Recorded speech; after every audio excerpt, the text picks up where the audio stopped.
Do you have Disney Plus? Because if you don't, I really think that you should. I am not in any way being paid to tell you that. This is coming from the heart. I think it is a top 3 streaming service. If you don't have it, I definitely think that you're missing out. When it first launched, of course, personally, I was excited about The Mandalorian and just wanting to get it so I could check out The Mandalorian, of course, that Star Wars series. But then on top of that, not only did I get all of the Star Wars movies, all of the Marvel movies, National Geographic, they've got the Stars channel on there with so many fantastic movies. And oh, by the way, all of the Disney classics.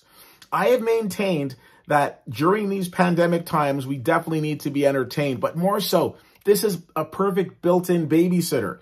Like if you've got small kids, put them in front of the TV, turn on some Disney Plus and go get your work or your chores done until they ask you to put on the next movie. And even if you don't have kids, the entertainment value is there. There was legitimately something for everyone. Now, from a Marvel standpoint, we've seen shows like WandaVision and Falcon and the Winter Soldier and Loki and Hawkeye, which we will be talking about today. Now, full disclosure, I've only seen the first 2 episodes of this new show. The wonderful people at Disney were kind enough to allow me to see them so I could review it for you. So I don't want you to look at this as a full-on series review because I've only seen the first 2 episodes. I will tell you, there have been shows where I've seen the first few episodes of, and I thought to myself, I'm not really sure about this. WandaVision, for example. Obviously, I got the whole TV nostalgia thing, but when I saw the first 2 episodes, not really sure where it was going. But then, of course, when we figured out where it was going, I loved it. I thought they did a great job with that show. But there have been other shows on other streaming services, admittedly, that I've seen the first few episodes of and thought they were great.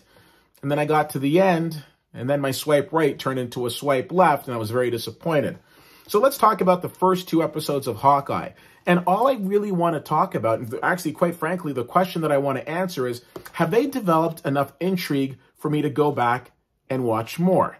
So we've got Clint, who, of course, is played by Jeremy Renner. And by the way, if you guys have been sleeping on Jeremy Renner, this is a legit Academy Award nominated actor. And if you think his best stuff is in Marvel, I sincerely recommend you go and check out his IMDb because his stuff is on point. Start with The Hurt Locker and go from there. Anyways, Jeremy Renner leads the cast of this, and this is exciting because he's one of the original 6 Avengers. We've also got Vera Farmiga in this, Academy Award nominee in her own right.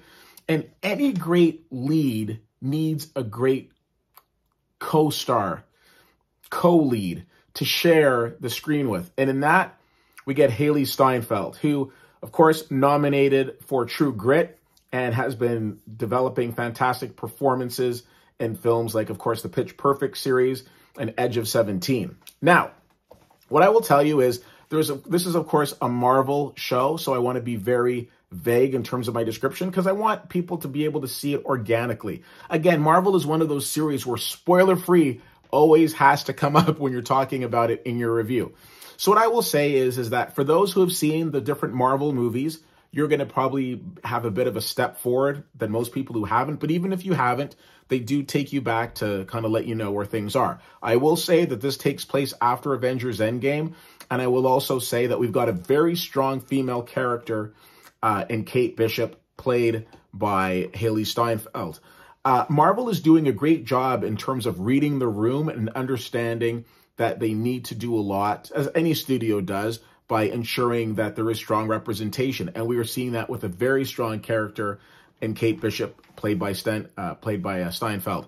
I really enjoyed her performance in the first 2 episodes of this. So what I will say is situations arise that basically take Clint from enjoying some nice family time in New York during the holidays to basically bringing him kind of back into action.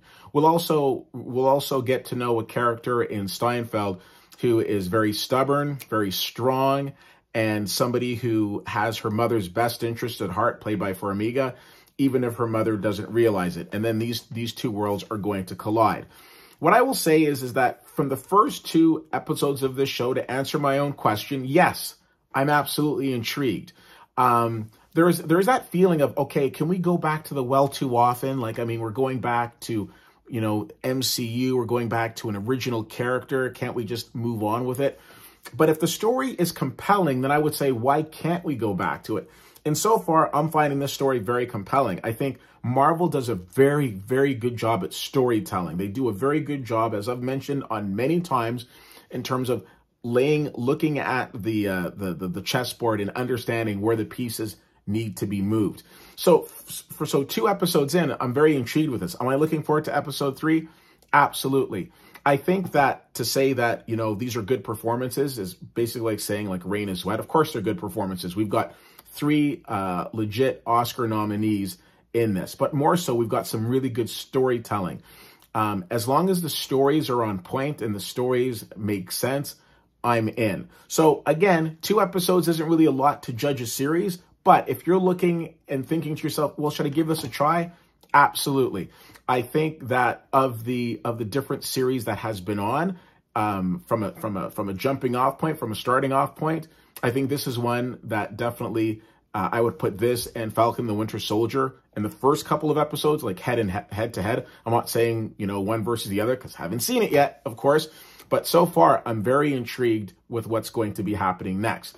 Again, I think you've got a strong cast. You got a triple threat in Steinfeld. She acts, she sings, she dances. If you've seen Pitch Perfect, you know what I'm talking about. I don't know if she'll be singing and dancing in this, but regardless, I'm excited to see what happens. So of all of the things, and there are many choices that you have on your streaming services, your TVs and what have you, to answer the question, should you give Hawkeye a chance? The answer, a resounding absolutely. Once you have an opportunity to see the first 2 episodes, let me know what you think. CFL_fan on Twitter, Facebook.com/WhittyWhittier and WhittyWhittier.com. Thank you so much for checking this out. My name is Keith, and I'll talk to you soon.